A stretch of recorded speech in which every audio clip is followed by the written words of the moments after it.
함께 하나님 말씀 보겠습니다. 오늘 우리에게 주신 하나님 말씀 마태복음 5장 13절부터 16절까지의 말씀입니다. 하나님 말씀 마태복음 5장 13절부터 16절까지의 말씀, 우리 하나님의 말씀을 한 절씩 교독하도록 하겠습니다. 너희는 세상의 소금이니 소금이 만일 그 맛을 잃으면 무엇으로 짜게 하리요? 후에는 아무 쓸데없어 다만 밖에 버려져 사람에게 밟힐 뿐이니라.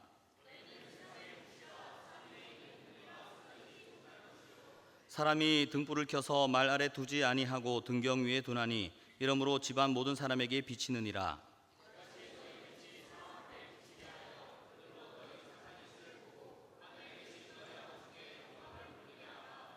아멘. 인터넷에 한국인을 화나게 하는 사진이라는 것을 보았습니다. 여러분, 제가 보여드릴 텐데 이 사진을 보시면서 탄식을 한번 참아보시기를 바랍니다. 준비되셨나요? 네, 사진 한번 띄워주시죠.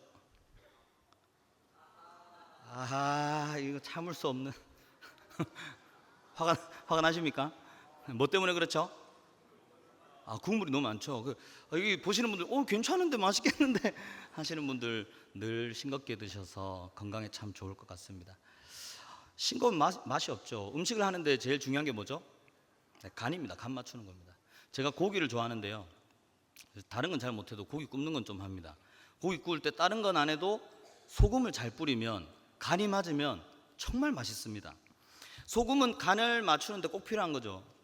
그런데 또 소금이 하는 역할이 뭐가 있습니까? 음식을 부패하지 않도록 막아줍니다. 또 하나의 사진을 보도록 하겠습니다.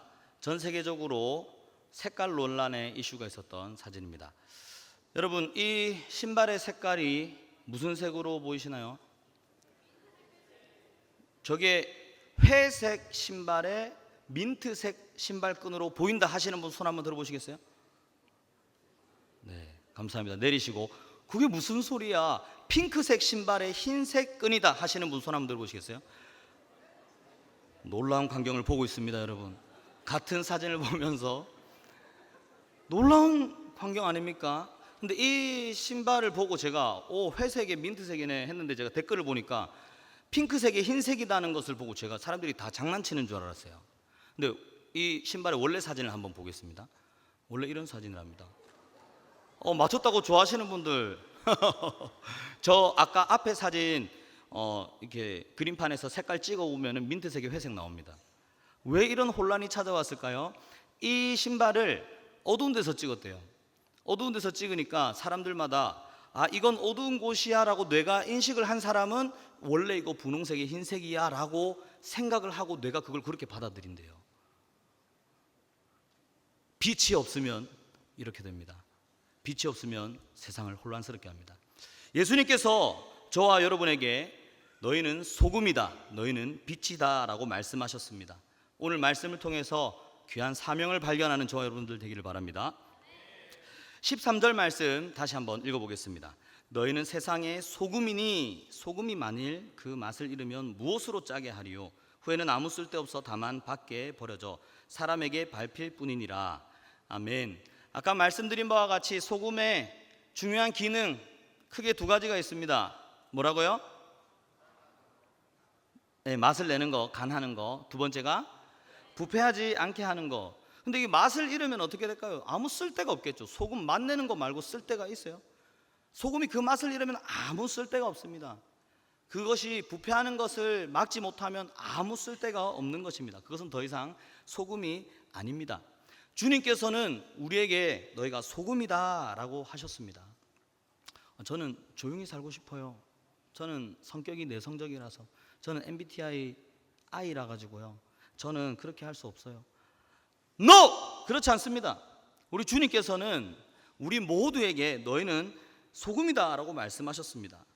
있는 듯 없는 듯 사는 것이 아니라 우리에게 주어진 사명, 맛을 내는 사명, 부패를 막는 사명을 감당해야 하는 것입니다. 소금이 음식에 들어가면 이제 그 소금은 눈에 보이지 않습니다. 녹아서 없어집니다. 자신을 완전히 녹여서 없어집니다. 그러나 이 음식을 맛보는 사람들은 다 압니다. 여기 소금이 들어갔구나. 우리의 삶이 그러해야 될 줄로 믿습니다. 우리는 드러나지 않더라도, 우리는 보여지지 않더라도 우리의 존재 자체가 잊혀져서는 안 됩니다. 우리는 세상에서 소금의 역할을 감당해서 사람들이 저 사람이 소금이구나, 여기에 소금이 있구나 하는 것을 알게 되어야 합니다. 또 14절 말씀 보겠습니다. 너희는 세상의 빛이라 산 위에 있는 동네가 숨겨지지 못할 것이요. 너희는 세상의 빛이라고 말씀하셨습니다. 빛은 어둠을 밝힙니다. 여러분, 빛이 없는 어두운 곳을 경험해 본 적이 있으십니까? 우리 학생들, 네. 우리 중학생만 대답하네요. 고등부, 네. 우리 초등 1부, 2부, 3부. 감사합니다. 우리 초등 1, 2, 3부 친구들, 빛이 하나도 없는 어두운 것을 경험해 본 적 있어요? 진짜? 아마 해봤을 수도 있을 거예요. 그런데 제가 생각할 때는 거의 경험하기가 어렵습니다. 지금 우리 대한민국 얼마나 살기 좋습니까? 밤이 되어도요, 가는 곳곳마다 가로등이 있고요, 다 불빛이 있습니다. 근데 여기 계신 연배 있으신 분들, 우리 어릴 때는 아무것도 없었지, 그저 달빛 비춰주면 그거 보면서 찾아갔지 하는 분들 계실 거예요. 제가 한 20년 전에 캄보디아에 단기 선교를 갔습니다. 캄보디아가 지금도 살기 어렵지만 그때는 더 어려웠겠죠. 거기에 이제 단기 선교를 한다고 막 찬양 집회를 했어요. 야외에서 전기를 막 끌어다가 불빛을 막 비추고 기타 치고 밴드 하고 찬양하고 탬버린 치고 하면서 막 찬양을 하고 있었어요. 그런데 갑자기 전기가 확 나갔습니다. 갑자기 팍 나가면서 완전히 캄캄해졌어요. 근데 캄캄해지기만 한 것이 아니라 악기도 소리가 하나도 안 나고 드럼이랑 탬버린 소리만 나는 거예요. 하고 막 사람들의 찬양 소리가 났는데, 그래도 사람들이 계속해서 찬양을 불렀습니다. 그래도 우리 계속해서 찬양을 멈추지 않으리라. 찬양하고 있는데 저기서 갑자기 오토바이 소리가 뻘뻘뻘 나더니 오토바이가 빛을 비추면서 오는 거예요. 그래서 우리를 비춰주었어요. 와, 그 한 줄기 빛이 얼마나 밝게 보이던지. 그런데 또 오토바이 한 대가 오고 또 한 대가 오고, 그래서 오토바이들이 와가지고 우리를 비추어줘서 정말 은혜로운 찬양을 했던 기억이 있습니다. 빛은 어둠을 밝힙니다. 빛은 15절 말씀 보니까 말 아래에 두지 않는다. 말이 그 말이 아닙니다. 이 말이 뭡니까? 그 돼, 말할 때 말통할 때 말, 바게스 같은 거 있잖아요. 그 밑에 불빛을 두지 않습니다. 등경 위에 올려둡니다. 빛은 비추는 것입니다. 여러분들은 빛입니다. 빛을 발해야 할 줄로 믿습니다. 예수님 믿으면서 숨어서 살려고 하면 안 됩니다. 이사야 60장 1절 말씀 다 같이 한번 읽어보겠습니다. 시작. 일어나라, 빛을 발하라. 이는 내 빛이 이르렀고 여호와의 영광이 내 위에 임하였음이니라. 아멘. 우리 자신에게서는 빛이 나오지 않습니다. 그러나 빛 대신 예수님께서 우리 가운데 계시면 우리도 빛을 비출 수 있습니다. 그 빛이 무엇입니까? 16절 말씀 한번 읽어보겠습니다. 같이 읽어보겠습니다. 시작. 이같이 너희 빛이 사람 앞에 비치게 하여 그들로 너희 착한 행실을 보고 하늘에 계신 너희 아버지께 영광을 돌리게 하라. 아멘. 너희는 소금이다, 너희는 빛이다 라는 말씀의 결론으로 16절 말씀에 너희 빛이 사람 앞에 비치게 하여 그들로 너희의 착한 행실을 보고, 착한 행실, 소금이다, 빛이다, 너희가 소금으로서 빛으로서 해야 된다, 살아가야 될 그 사명이 무엇이냐? 그것은 바로 착한 행실입니다. 착하게 사는 저와 여러분 되길 바랍니다. 착한 것은 무엇입니까?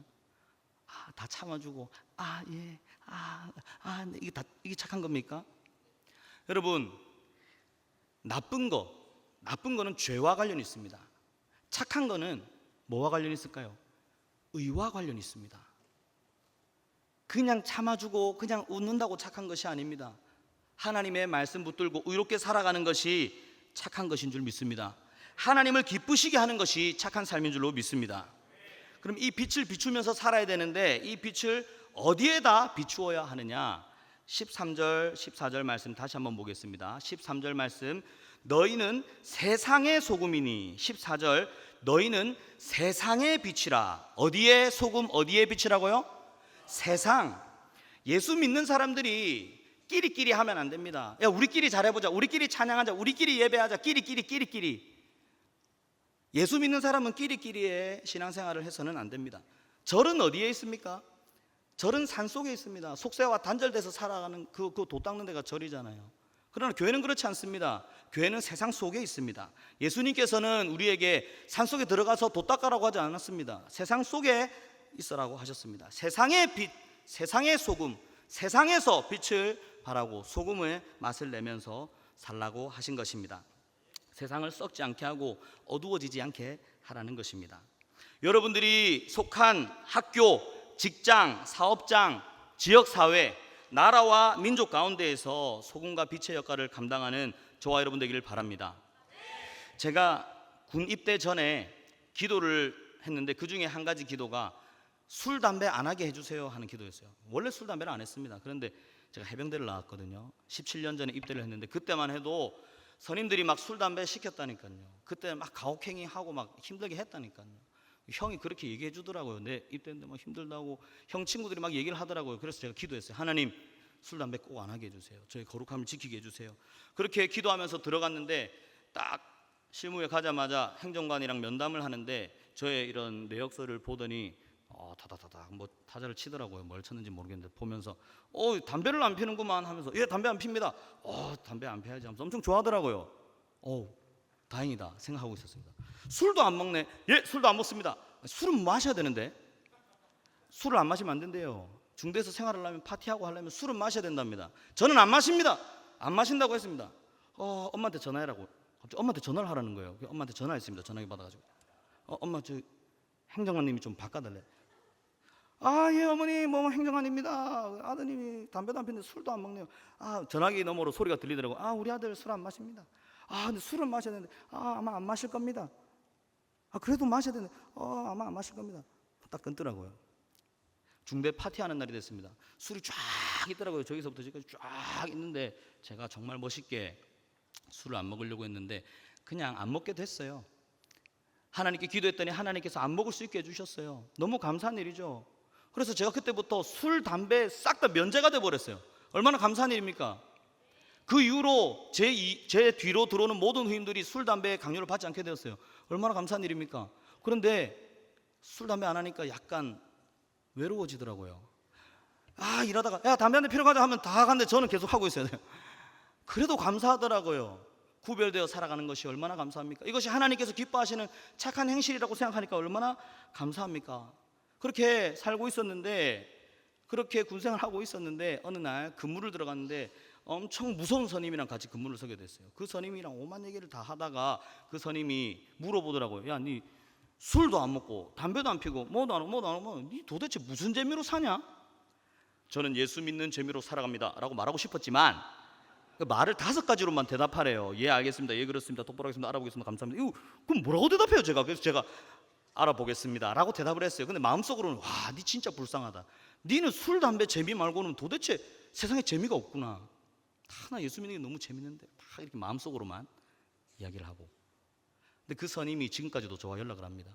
그때 저를 이해하지 못했던 선임이 타 지역에 있는데 저와 연락하면서 또 제 SNS를 보면서 야, 니 진짜 멋지게 신앙생활 하는구나. 내가 부산에 가면 꼭 너희 교회 갈게. 여러분, 세상에 섞여서 세상에 섞여서 세상과 타협하며 살아가면은 세상을 변화시킬 수가 없습니다. 세상과 구별되어서 하나님께서 보시기에 착한 행실을 하면서 살아가면 사람들이 변화될 줄로 믿습니다. 그러면 누가 이 일을 해야 됩니까? 누가 해야 됩니까? 목사님이 해야 됩니까? 장로님이니까, 구역장님이니까 해야 됩니까? 그렇지 않습니다. 오늘 본문은 마태복음 5장에서 7장까지가 산상수훈입니다. 산상수훈에 속한 본문입니다. 예수님께서 그 가버나움 근처 산에서 언덕에서 하신 설교인데요. 왜 거기서 하셨을까요? 수많은 사람들이 몰려들었기 때문에 그냥 동네에서는 할 수가 없는 거예요. 그래서 그 산에서 주신 보배로운 말씀이다 해서 산상보훈이라고도 하고 산상수훈이라고 하는 이 말씀 가운데 오늘 이 본문이 있습니다. 수많은 사람들을 대상으로 한 말씀입니다. 예수님의 12제자만 특별하게 그 사람들을 위해서 하신 말씀이 아니라는 겁니다. 거기에 예수님을 따라왔던 수많은 사람들을 향해서 너희는 세상의 소금이다, 너희는 세상의 빛이다 라고 말씀하신 것입니다. 여러분이 속한 곳에서 소금과 빛의 역할을 감당하는 여기 계신 모든 분들 되기를 주님의 이름으로 축원합니다. 저는 또 청년회를 담당하고 있잖아요. 우리 청년들이 그렇게 살기를 원합니다. 청년들이 세상에 섞여서 세상과 똑같이 살면 안 됩니다. 구별되어서 살아가야 됩니다.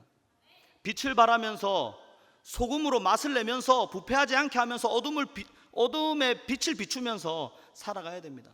그래서 우리 청년들 막 전도 버스킹도 하고 노방전도도 하고 뭐도 하고 하잖아요. 이번 여름에도 얼마나 바빴습니까? 여름에 우리 모든 부서에 또 스텝으로 다 들어가고, 또 우리 한 달은 수련회 하고, 또 끝나고 단기소용 갔다 오고, 끝난 줄 알았는데 빌드업 갔다 오고, 빌드업 코리아 갔다 오고. 근데 좀 아쉽더라고요. 이 방학 끝나기 전에 우리 이거 전도해야 되는데, 그래서 방학 끝나기 전에 8월 25일 마지막 주일에 우리 이때 전도하자 해가지고요, 급하게 막 전도 행사를 만들었습니다. 근데 그 친구들이 그 목요일에 올라가가지고 주일 새벽에 내려왔잖아요. 그런데도 있는 자리에서 최선을 다해서 전도해가지고 새 가족이 31명이 왔어요. 얼마나 감사한 일입니까? 그 어떻게 전도가 됩니까? 자기들이 서울 갔다 오면서도 평소의 행실이 빛을 비추는 삶을 살았기 때문에 저는 하나님께서 이 은혜를 허락하신 줄로 믿습니다. 우리 부산시청 앞에서 여러분 기억나십니까? 악한 교과서 교육과정 시한 폐기를 촉구하고 차별금지법 제정 반대하는 집회했던 거 여러분 기억나십니까? 거기에 여기 있는 우리 학생들, 청년들, 또 우리 성도님들이 함께 참석해서 빛을 발하지 않았습니까? 세상이 썩어가는데 부패하지 않도록 막아내지 않았습니까? 여러분, 남포동 광복로에서 탈북민 강제 북송 반대하는 거 우리가 참여해서 목소리를 내지 않았습니까? 세상이 악하고 썩어져 갈 때 우리가 목소리를 내지 않았습니까? 여러분, 경남도청 앞에서 기억나시죠? 동성애 퀴어 축제 반대하는 거 우리가 나가서 반대하지 않았습니까? 이것이 악한 것이라고 우리가 외치지 않았습니까? 코로나 때 많은 교회들이 다 문을 닫을 때 세상에 그렇게 방송사가 많은지 처음 알았어요. 그렇게 수많은 카메라들 앞에서 우리 야외 예배할 때 당당하게 하나님 예배하지 않았습니까? 세상 속에서도 우리 주님의 빛을 발하는 우리 세계로 교회를 통해서 하나님께서 영광 받으신 줄로 믿습니다. 그 영상 보고 와, 이 교회가 살아있는 교회다 하면서 여기 오신 분들도 계시고, 또 그 영상 보고 많은 교회들이 도전을 받아서 우리도 예배드리겠다 일어나지 않았습니까? 따라해 보겠습니다. 우리는 어둠을 밝히는 빛이다. 예수님의 말씀을 따르는 자들이 세상의 빛의 역할을 감당했기 때문에 세상이 변화되고 예수님이 전해져서 지금 우리도 예수님을 믿게 되었습니다. 로마 시대 때 박해를 받으면서도 그들이 진리이신 예수님을 전하면서 살았습니다. 선교사님들이 이 조선 땅에 복음을 들고 온 이유가 무엇입니까? 이 조선이라는 세상에 복음의 빛을 비추기 위해서 온 것 아닙니까? 그들이 와서 무엇을 했죠? 복음을 전하고 학교를 세웠습니다. 교육을 했습니다. 그들이 선교사님들이 세운 학교에서 우리 이승만 대통령도 거기서 공부를 배웠잖아요. 세상의 눈을 넓히고 거기서 교육을 받고 이곳 가운데 빛을 비추어 주었기 때문에 이 나라가 지금 이렇게 잘 사는 나라가 된 것이 아닙니까? 저는 우리 지금 짓고 있는 세계로 우남 아이비 초중고등학교를 통해서 지금 황폐해져가는 이 땅 가운데 하나님의 영광의 빛을 선포하게 될 줄로 믿습니다. 제가 학생 때부터 이 교회를 다니면서 매주 주일 저녁 예배 마치고 나면 기도회를 했어요. 그리고 계속 매주 하고, 제가 사역을 하고 나서도 우리 여기 중등부 할 때도 고등부 할 때도 청년 할 때도 제가 예배만 마치면 모여서 기도회를 했어요. 그때 기도회 할 때마다 꼭 했던 기도가 있습니다. 뭐냐면 이 나라 가운데 다시 한번 부흥을 허락해 주시옵소서. 그 기도를 계속 했습니다. 너무 멀리 있는 일 같고 너무 뜬구름 잡는 이야기 같고 너무 추상적인 이야기 같았지만 지난 주일에도 저희가 모여서 청년들이 같이 기도를 하다가 제 마음 가운데 이런 확신이 들었습니다. 부흥이 다시 온다. 부흥이 다시 온다. 12.7 광화문 200만 성도가 함께 모여서 예배할 때에 하나님께서 우리가 그토록 부르짖었던 그 부흥을 눈앞으로 보여주실 줄로 믿습니다. 우리가 기도하는 거 하나도 땅에 떨어지지 않습니다. 하나님께서는 우리가 세상 가운데에서 악한 것들 바라보면서 그냥 섞여서 그냥 동화되어서 살아가는 것이 아니라 그곳에서 악해져가는 세상을 바라보면서 그것을 부패하지 않도록 막고 어둠을 밝히는 빛이 되고 주님께서 기뻐하시는 착한 행실을 하며 살아갈 때 우리를 통하여서 영광 받으실 줄로 믿습니다. 우리가 있는 곳에서 빛을 비추어 온 세상 가운데 하나님의 영광이 가득하게 되기를 주님의 이름으로 축원합니다.